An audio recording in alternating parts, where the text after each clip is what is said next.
Bem-vindo ao podcast Café com o CRM, uma iniciativa do CRM Maranhão.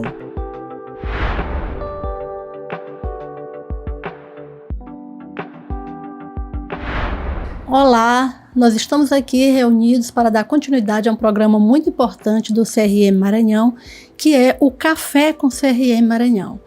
Nesta data de hoje, nós vamos tratar de um assunto super importante, que é gravidez na adolescência. No mês de fevereiro, na primeira semana de fevereiro, foi instituída pelo governo federal, através da lei número 13.798, de 3 de janeiro de 2019, a Semana de Prevenção de Gravidez na Adolescência. Desde então, 2019, na primeira semana de fevereiro, instituições, grupos de trabalho, como nós, da Sociedade de Pediatria, como o CRM Maranhão e outras instituições aqui representadas pelos colegas que eu vou apresentar, se associam, conversam, debatem, pensam em estratégias que possam reduzir a gravidez na adolescência, que atinge o nosso país de uma forma muito importante, apesar de ter reduzido os números nos últimos anos, mas ainda preocupa bastante. Para falar sobre o assunto, nós chamamos duas pessoas não só conhecedoras do assunto, mas implicadas, comprometidas, digamos assim, com este assunto, que é a doutora Érica Krog, que ela é médica, ginecologista, depois ela vai se apresentar e falar melhor de si mesma, do seu trabalho, e o doutor Davi Rafael Veras, que é o defensor público da infância, que é um grande parceiro nas lutas para melhorar os indicadores de saúde no estado do Maranhão. Com a palavra, doutora Érica. Muito feliz de estar aqui com vocês, Dois grandes amigos, assim, pessoas empenhadas mesmo, em várias causas, não só da prevenção da gravidez, mas nesse momento é o que a gente vai falar, E eu sou ginecologista obstetra e optei em trabalhar focada na área da infância e adolescência, da ginecologia infanto-juvenil. E trabalho com meninas, eu não faço tanto a área da obstetrícia, mas trabalho com a prevenção, que é o principal, para a gente evitar que as meninas fiquem grávidas, que a gravidez seja uma opção e não um acidente, de percurso.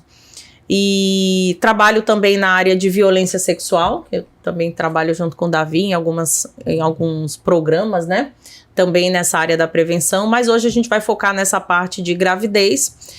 E atualmente fui presidente da Sociedade de Ginecologia, atualmente continuo na sociedade, mas como secretária, para que a gente consiga manter os trabalhos mesmo, com a nova presidente, para que a gente consiga levar adiante esses projetos que a gente vem desenvolvendo.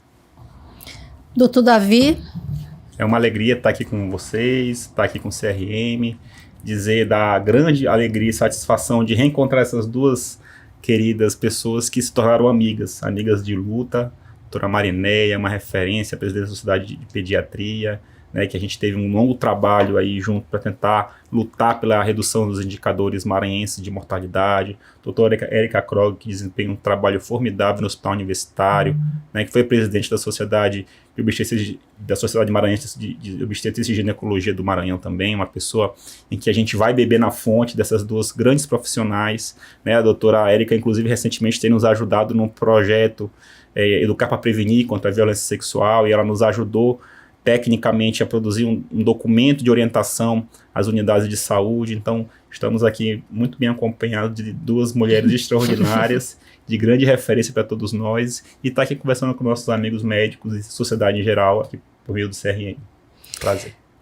Doutora Érica, como eu falei inicialmente, o que tem publicado é que os números reduziram, mas ainda são preocupantes. Eu gostaria que a senhora pudesse falar alguma coisa a respeito de causas, fatores da gravidez na adolescência, por que ela acontece, como ela acontece, onde é mais prevalente. A gente sabe que a gravidez na adolescência é um problema social, e muito relacionado a educação social, sexual, acesso à educação em geral, A gente sabe que as pessoas que têm mais acesso à educação, ela tem mais perspectivas de um futuro mais provisionado em termos de trabalho, de formação, de constituição de família, de planejamentos.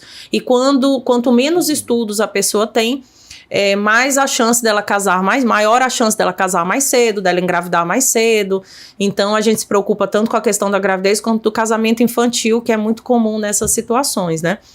E é como tu disseste, né? A gravidez reduziu bastante. Nós tivemos de 2000 a 2023 quase 60% da queda das taxas, né, de gravidez na adolescência.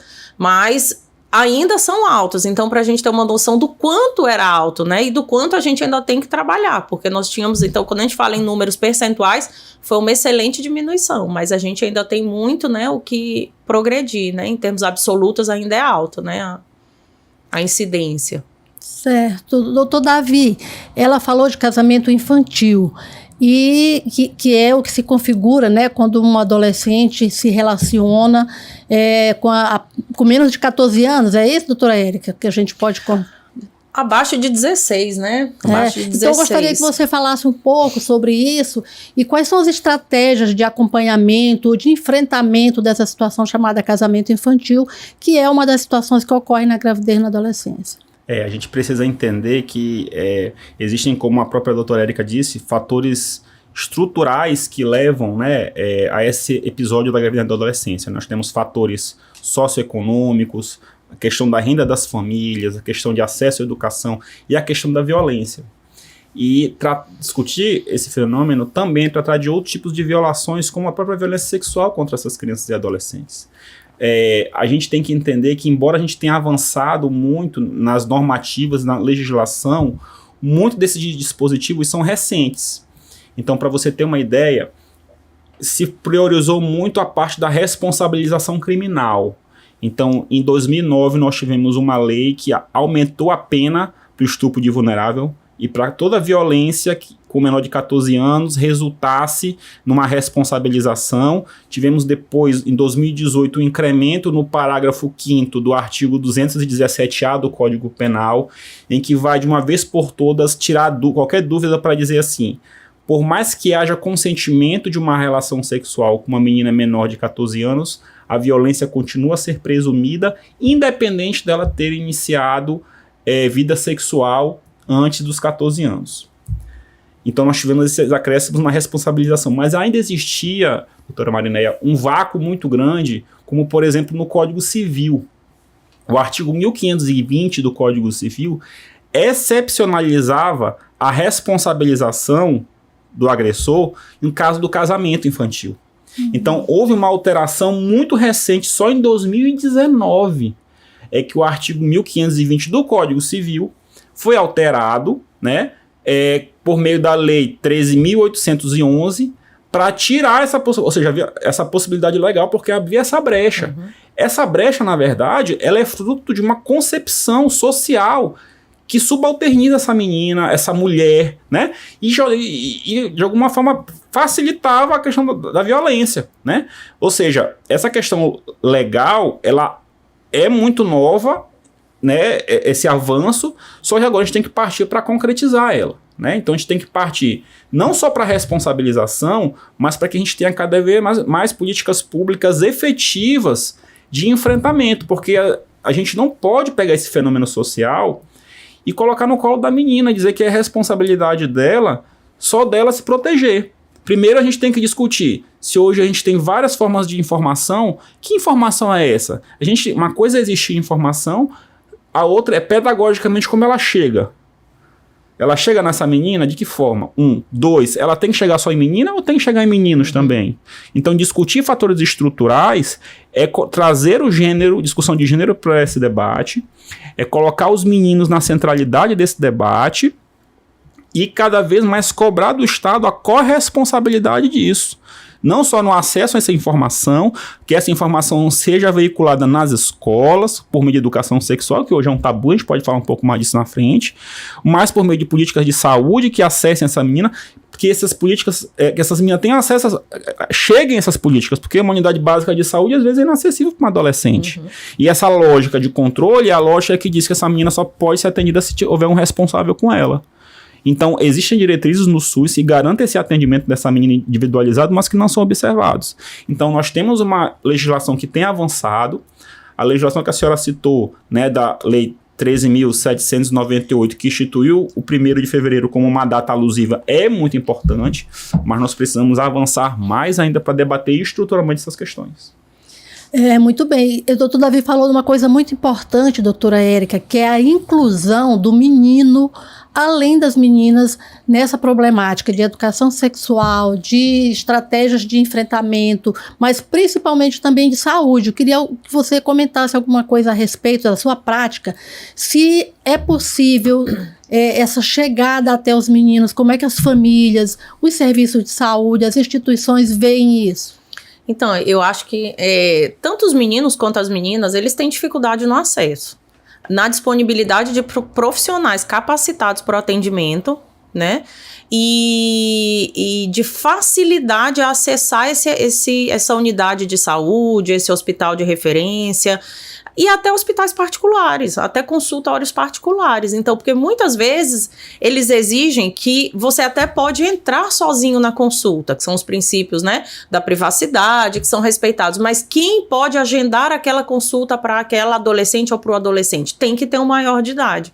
E a gente deveria ter ambientes onde eles chegassem e pudessem ser atendidos, entendeu? Ambientes focados nesse atendimento, onde eles tivessem, tanto o menino quanto a menina, a segurança de que os direitos deles, as opiniões fossem ser respeitadas, a forma como eles chegam, né? Porque a gente lembra que a gente tem adolescentes das mais variadas formas de criação, de religiosidade, né? Nós temos os adolescentes trans, né? Nós temos os adolescentes homossexuais, que mesmo assim elas correm risco de engravidar, né, que a gente precisa passar essa orientação não só da gravidez, né, do cuidado com a saúde, do que a gente sempre fala. Antes da gravidez vem educação sexual. E a educação sexual não é educar sobre o sexo, é educar sobre o corpo, funcionamento do corpo, sobre uma possível gravidez, sobre, né, como o corpo reage, como é o ciclo menstrual. E isso faz parte também, como o Davi falou, do conhecimento do menino.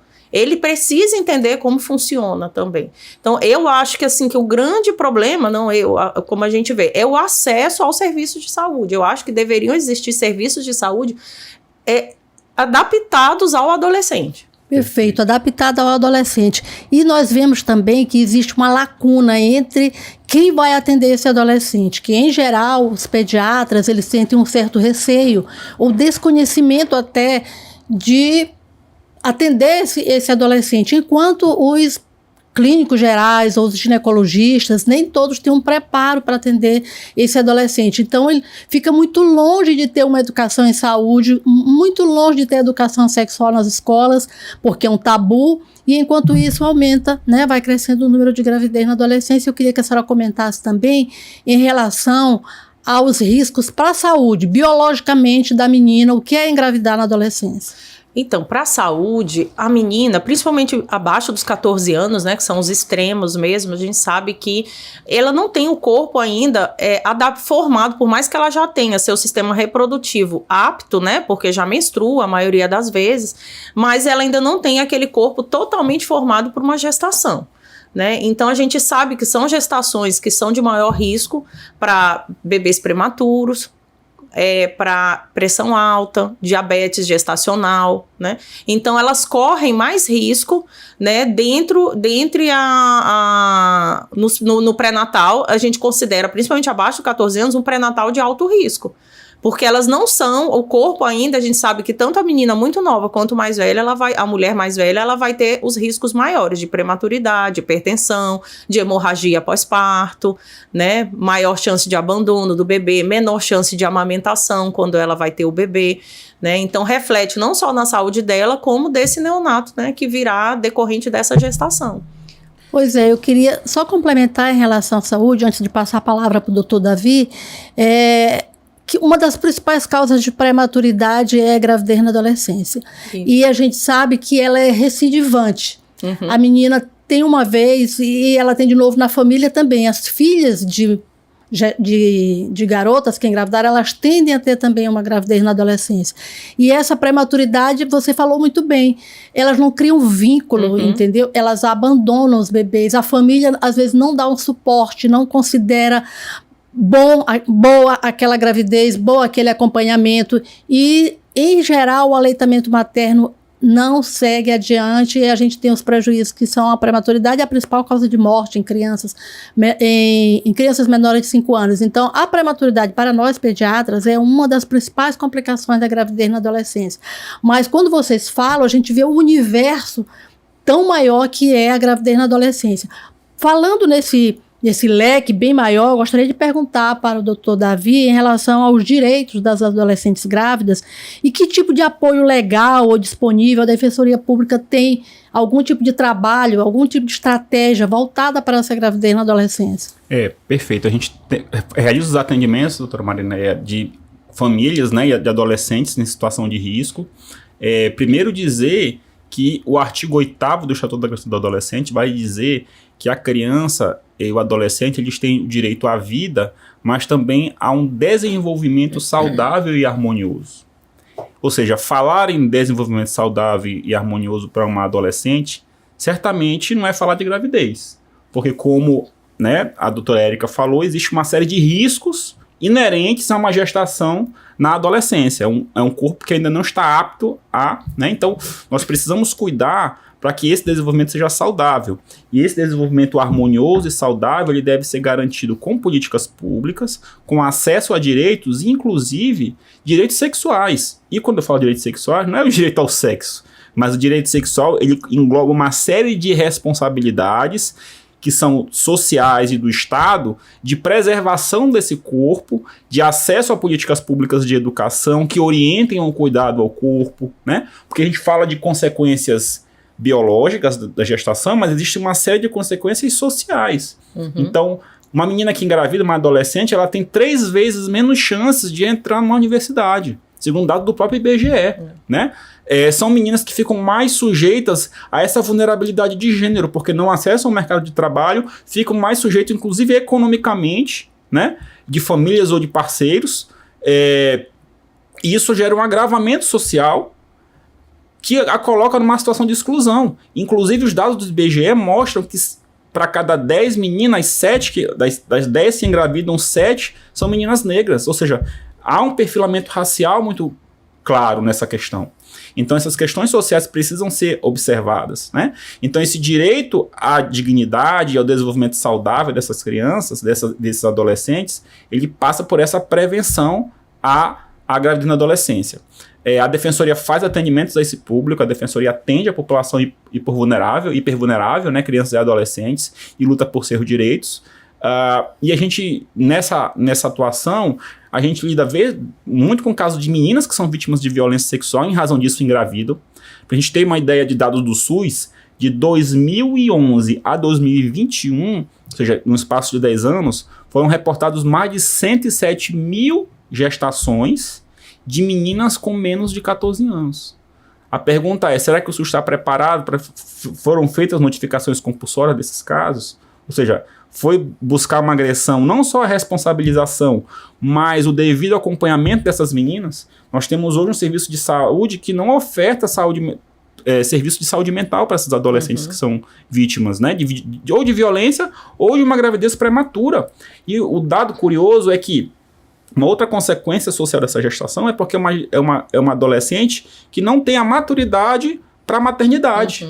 E muitas vezes, doutoras, são crianças que vão parar em situação de acolhimento, de abrigo, porque o Estado diz, olha que curioso, o Estado que não garantiu a prevenção, a orientação, políticas públicas aptas a prevenir, muitas vezes é o Estado que quer culpabilizar essa maternidade e quer uma idealização de cuidado que uma adolescente não pode dar. Então você tem situações de acolhimento institucionais por mães que são meninas que são acusadas de negligência, de um Estado que acusa uma adolescente que tem a maturidade de não só de gestar, mas de ser mãe.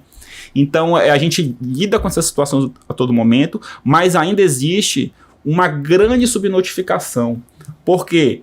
Porque esse problema das meninas, das adolescentes, não se sentirem aptas a acionar os órgãos públicos de saúde ou de direitos, como da Defensoria, gera que muitas dessas meninas, se não vier com o pai ou com a mãe, não procuram. Porque estão habituadas a não acessar as políticas. Porque existem outras problemáticas aí. Então, são adolescentes que são considerados incapazes pelo Código Civil. Isso gera uma repercussão, inclusive, social, de que elas não se sentem aptas de sozinha ir buscar seus direitos. Então, existe uma subnotificação muito grande. Os casos que nos chegam são casos que a gente tenta garantir, né? Tanto a vontade dela, se, por exemplo, houver uma situação, né, de uma gestação decorrente de violência, se há o desejo de interrupção, mas sempre lembrando que essas meninas têm que ser orientadas, que elas devem procurar a interrupção sem passar isso pelo judiciário. Uma menina vítima de violência sexual, ela deve procurar o serviço de saúde, no caso do doutor Erika tem até mais propriedade para falar do que eu sobre isso, e é um caso que não necessariamente deve passar pela justiça, só quando houver algum litígio entre os pais, né, alguma negativa do serviço, que é um caso judicial, mas a gente aí, quando atende na defensoria, a gente vai garantir não só esses cuidados familiares, e garantir todos os direitos, e se for o desejo dela, se for vítima de violência, que ela tenha uma gestação orientada, esclarecida, né, e com devidos cuidados e encaminhamentos políticas de saúde. Como a gente pode observar, a questão é muito complexa. Quando a gente pensa em adolescentes menores de 19 anos, você tem uma visão. Agora, quando você reduz para menor que 14 anos, com toda essa problemática, com esses números, e que são subnotificados, e que envolve muitas das vezes a violência doméstica, inclusive, é muito preocupante. E a desinformação, a falta do acolhimento, da orientação, e que nem dá autonomia para algumas meninas, né, para que elas possam decidir sobre o seu próprio corpo. Porque existem muitos casos de gravidez na adolescência em que é decisão. E que a decisão não pode ser valorizada no sentido de que não foi informada, não foi contextualizada, e que vai gerar cada vez mais fragilidade social muito grande, porque, como o doutor Davi falou, em geral são meninas abaixo de 14 anos, em geral são meninas negras, em geral são meninas que vivem em famílias de fragilidade econômica, social e, por vezes, de violência doméstica. Então, eu queria que a doutora Erika complementasse em relação a essa questão de saúde dessas meninas. Em relação à saúde delas, assim, como a gente vinha falando antes, né, de essas meninas, quando elas engravidam muito novas, seja abaixo, na adolescência toda, né, elas são logo, normalmente, quando a gente observa, elas são logo retiradas de dentro de casa e colocadas para morar com o parceiro. E às vezes o parceiro era até uma pessoa que era como se fosse um agressor, não era um parceiro de opção dela, mas às vezes ela vai morar com essa pessoa, né? Isso afasta ela dos estudos, afasta ela dos cuidados, e às vezes até essa própria criança que nasce é colocada num ambiente de violência ou de vulnerabilidade à violência e abandono, né? Porque às vezes quando elas precisam trabalhar, elas precisam deixar na casa de alguém, e essas são crianças que vão repetir às vezes os padrões da mãe. Mas em relação à saúde, é isso que é preocupante, porque ela é uma menina que teve um bebê, e ela tem que cuidar do próprio corpo, tem que cuidar daquela criança, e ela que já não cuidava do próprio corpo, cuida menos ainda. Por quê? Porque mesmo após ela ter tido esse bebê, ela ser mãe, ela não é emancipada para ela buscar ajuda, ela continua necessitando que um maior de idade agende uma consulta, busque um método contraceptivo, né, para ela. Então, a chance, como tu falaste, a chance dela ter uma nova gravidez é enorme, a chance dela não se tratar de uma doença é grande também. E as consequências vai virando uma bola de neve, né? Então, a gente vê muitas meninas de 19, 20 anos já com 4, 5 filhos. Por quê? Porque não teve o acesso a esses métodos e uma orientação, né? Muitas pararam de estudar, estão em casa só cuidando dos filhos, dependendo financeiramente de alguma outra pessoa, né? Então, o impacto econômico, né, é muito grande na medida em que é interrompido um processo educacional e ela não tem como gerar o próprio caminho no meio profissional para ter seu próprio sustento. Quais são os métodos contraceptivos disponíveis no SUS para essas meninas e como é ofertado? Então, o SUS ele disponibiliza os métodos tanto de barreira, que seria o preservativo masculino e feminino, né? Inclusive, ele disponibiliza em qualquer unidade de saúde, em escolas públicas, né? Ele não precisa a necessidade de você ser consultada para recebê-los, né? Você pode ir lá no corredor das unidades, tem à disposição. Disponibiliza as pílulas, dois tipos de pílula contraceptiva, com aquelas pílulas comuns, né? E aquela própria para quem não pode usar aquelas pílulas comuns, né? Aquela para quem amamenta, para quem tem risco de trombose, né? Essas também disponibiliza. Disponibiliza o método injetável, a injeção, que aí entra também a questão da saúde, né? Aquela injeção que é dada a cada 3 meses, que a gente usa para meninas que têm filhos, né? Para mulheres que amamentam, ou para quem tem contraindicação ao uso do estrogênio, né? Que é o hormônio. Ela, na adolescência, ela atrapalha muito a formação óssea, porque a adolescente, ela está em plena formação dos ossos, formação óssea. Ela está fazendo o pico de formação óssea, que a gente diz. E aquela injeção, ela interfere na formação óssea. E isso vai ser um reflexo lá na idade adulta dela, na senilidade dela, que ela pode correr o risco de ter uma osteoporose, que é aquele osso mais fraco. Então, olha só o quanto uma medicação que às vezes eu preciso usar porque ela está amamentando e a única medicação que eu tenho disponível pode impactar até na vida adulta dela. Então, coisas que uma gravidez na adolescência prejudica no outro extremo da vida dela. Mas é disponibilizado também. E a gente tem o DIU de cobre, né? Infelizmente, a gente sabe que para ser mais eficaz, esses métodos que a gente chama de longa duração, que é o DIU ou o implante, né, o Implanon, na verdade eu vou falar o nome comercial porque é o único que é mesmo liberado, que é o Implanon, eles são métodos que, eles colocados na paciente, o DIU é colocado dentro do útero, o implante é colocado subcutâneo, eles agem de uma forma que não tem grandes interferências com o dia a dia. No que sentido que eu digo? Ela não precisa lembrar de tomar, ela não vai ter esquecimento, não interfere com medicações, a interferência é mínima. Ela, caso consuma bebida alcoólica, que pode acontecer, caso fume, a gente sabe que não vai ter interferência nesse sentido. Não é o que a gente quer, mas pode acontecer. Então, são métodos em que a gente diz que o uso real dele é muito próximo do uso ideal. Então, ele tem uma prevenção muito grande, a margem de erro dele, de gravidez, né, é muito baixa. Então, ele tem uma proteção muito grande, né? Então, seria interessante se o SUS disponibilizasse todos esses métodos, porque eles têm um custo mais alto em relação às pílulas. Mas se a gente for ver o custo de uma gravidez na adolescência, né, de um parto na adolescência, é muito maior. Então, a prevenção é muito menor, né? Mas o SUS oferece, dos métodos de longa duração, o SUS oferece somente o DIU de cobre, que dura 10 anos e que, se a adolescente tiver indicação e conseguir colocar e tiver uma boa adaptação, é excelente. Se eu coloco numa menina aí de 15 anos, até os 25, se tiver bem adaptada, eu garanto que ela não vai engravidar. A chance dela engravidar é mínima, né? Não é que não vá, mas a chance é mínima. Então, o SUS oferece ele também. Alguns estados ou municípios do Brasil, as prefeituras ou o próprio governo estadual libera, mas aí isso é uma política ou estadual ou municipal. Mas em âmbito federal, de longa duração, DIU de cobre. Nós estamos já caminhando para o final dessa conversa, que é dolorosa, né?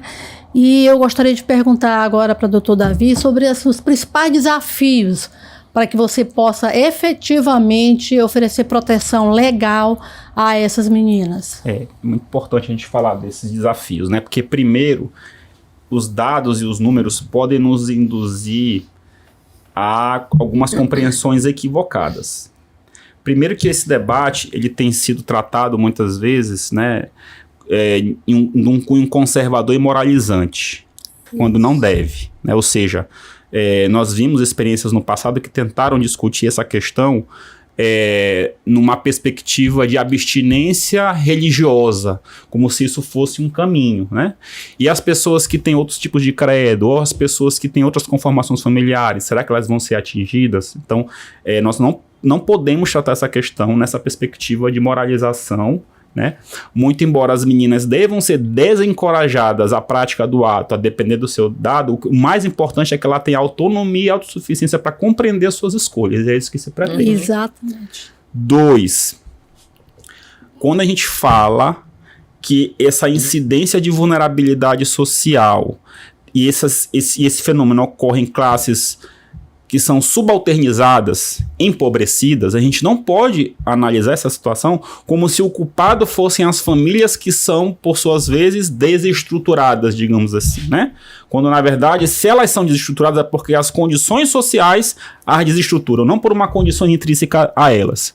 Ou seja, a gente não pode colocar no colo dessa menina a responsabilidade para dizer, olha, hoje tem informação, mas como é que a informação chega? Mas tem método contraceptivo, mas será que tem suficiente para todo mundo? Tem DIU para todo mundo? O que a gente escuta das meninas é que não. Terceiro, se ainda que tivesse, qual é o acesso dessas meninas às unidades de saúde? Elas são acolhidas ou não são? A informação que nós temos, os relatos que nós temos, por exemplo, do coletivo Menina Cidadã, é que não. Tanto é o trabalho que nós estamos fazendo com nossos projetos nas comunidades para tentar sensibilizar as unidades básicas de saúde para serem mais acolhedoras com esse público, né?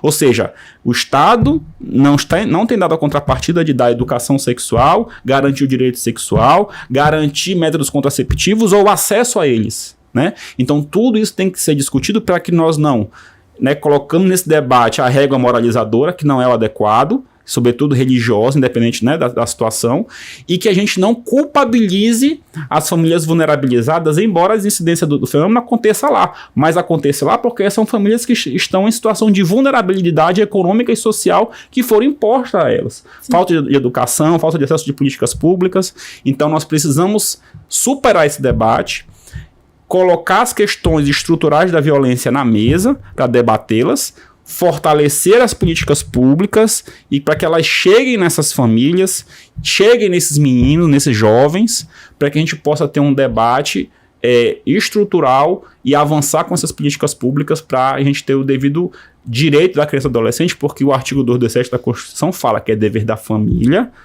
mas também da sociedade e do Estado garantir a proteção de direitos de criança e adolescente. Então, enquanto a gente só continuar culpabilizando essas meninas, a gente não vai conseguir avançar na temática. E isso implica o quê? A autonomia, empoderamento, mas que essas meninas participem, doutoras, das políticas públicas que são desenhadas, porque sempre são os adultos que idealizam políticas públicas e que não chegam até elas porque não foram pensados por elas. Então, a gente precisa que essas meninas também passem a ocupar espaços de poder e de decisão nessas políticas públicas, porque não é só os adultos que vão definir. Enquanto elas não participarem, a gente não estará falando com elas da devida forma. Exatamente. Eu gostaria agora de pedir para a doutora Érica falar em relação aos desafios encontrados nos serviços de saúde, no acolhimento, no atendimento, no direcionamento a essas adolescentes. Diga alguma coisa a respeito.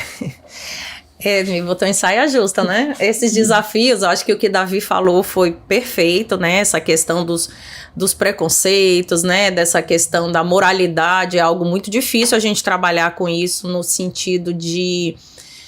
você não pode pôr sua crença pessoal e sua opinião pessoal quando você vai lidar com uma adolescente, né? Independente, isso a gente, no próprio juramento a gente tem isso, né? Que a gente não devemos colocar a nossa opinião pessoal.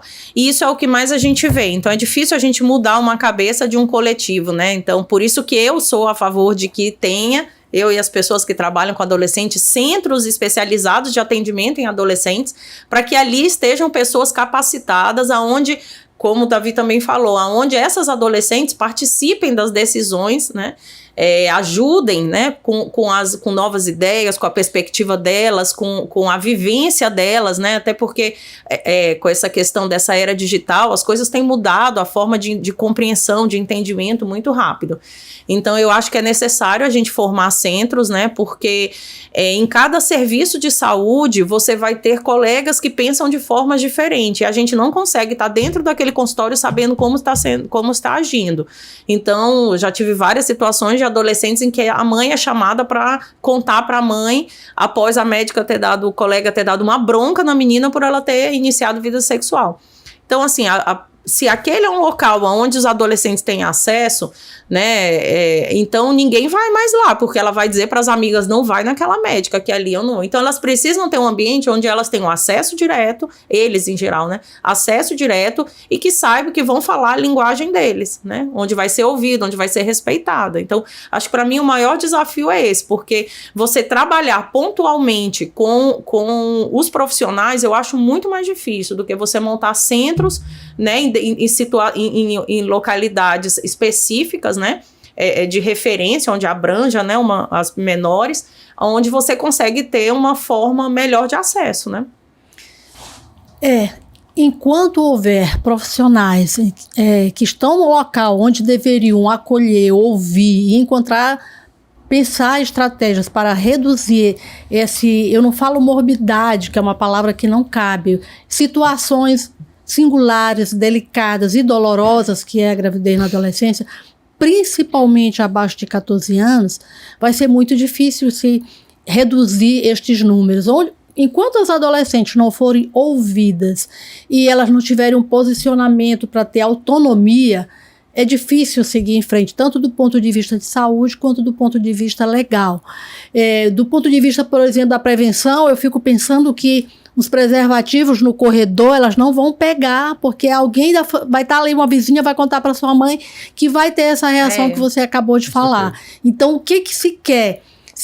Enquanto não se desnudar dos preconceitos e dos tabus e pensar na saúde, na harmonia, no desenvolvimento, no caminho social e econômico que possa fazer diferença na vida daquelas meninas, vai ficar muito difícil seguir. Então, enquanto isso, precisa que se mantenha, precisa que se mantenha uma semana de prevenção de gravidez na adolescência, quando o nome gravidez na adolescência, ele é muito maior, pelo que vocês falaram aqui, né?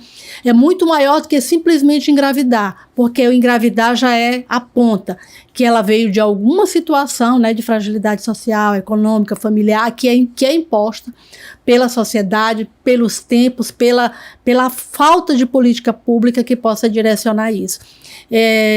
Então, eu gostaria que vocês dessem cada um o seu recado. Eu gostaria muito de agradecer a presença de vocês, um assunto tão importante. A gente vai, em outras vezes, a gente vai voltar a este assunto para falar de uma forma mais específica, mais focada, mas hoje, no objetivo aqui do Café com CRM, que é levantar a questão dentro da semana, no mês de fevereiro, quando teve a semana de prevenção de gravidez na adolescência, eu gostaria que vocês fizessem um resumo, um recado, um apelo que seja aos nossos colegas, tanto da saúde, quanto da educação, quanto do direito, para que possamos, de alguma forma, tentar reverter essa situação. Primeiro dizer da alegria que está com essas grandes referências que nós temos aqui, é uma alegria estar com o CRM de novo. Lá no Núcleo de Defesa da Criança e do Adolescente, nós atendemos casos, a gente solicita que a sociedade nos encaminhe, quando souber que uma menina em situação de vulnerabilidade precisa de atendimento, a gente faz atendimento jurídico e luta para garantir direitos. A gente entende que esse é um tema muito complexo e precisa ser debatido, mas que ele precisa ser debatido também a partir da sua égide, dos fatores estruturais, né, de raça, de gênero, de classe e de idade, muito especificamente, né, para que a gente tenha novas formas de pensar, mas também que dê acesso a essas meninas debater conosco esses momentos, para que em outros momentos a gente tenha também uma menina com a gente aqui, nos próximos, que eu acho que elas vão trazer uma perspectiva que nós adultos não temos, mas eu acho muito importante, o CRM está de parabéns, que a gente possa debater isso, mudar mentalidades e possa garantir o acesso a uma saúde, né? A um SUS ou uma saúde, quem puder e quiser, uma saúde particular, mais humanizada e que foque na construção desse indivíduo e dos direitos, né? Do direito sexual que eles também têm. Então, um prazer estar com vocês. Muito obrigada, doutora Érica. Eu também fico muito feliz de estar aqui. Eu acho que esse tema é sempre de grande valia, né, mesmo. Então, concordo que deve haver mesmo essa semana. Acho muito importante, porque sempre vai levantar debates em cima disso. Eu fico feliz que a gente está caminhando no caminho certo. Tem muito a percorrer, mas a gente está no caminho certo. A gente conseguiu reduções boas, né? Então, isso é legal. E eu acho que o recado que eu acho principal é lembrar da educação sexual, que deve começar de base mesmo, de criança pequena mesmo, né? Conhecimento do corpo, funcionamento, respeito do menino, da menina, um com o outro, né? Um conhecer como funciona o corpo do outro, tudo isso já começa desde mais novo, isso gera uma forma de autocuidado muito grande também. E a gente brigar para que eles tenham essa questão. Para mim, eu acho que o essencial é o acesso. Acho que você tendo acesso, você facilita muito a chegada dessa menina e do menino, né, dentro das unidades de saúde ou dos consultórios médicos, para que a gente consiga ouvi-los, né, e fazer a prevenção necessária, né.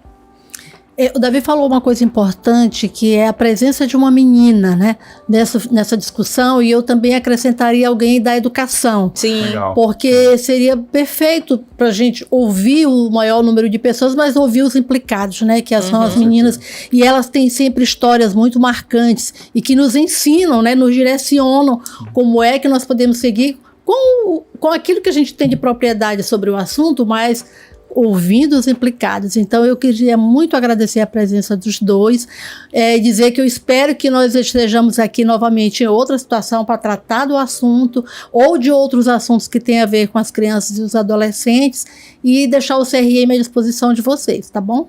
Obrigada. Obrigado. Café com o CRM Maranhão. Seja bem-vindo ao podcast dos médicos e médicas maranhenses.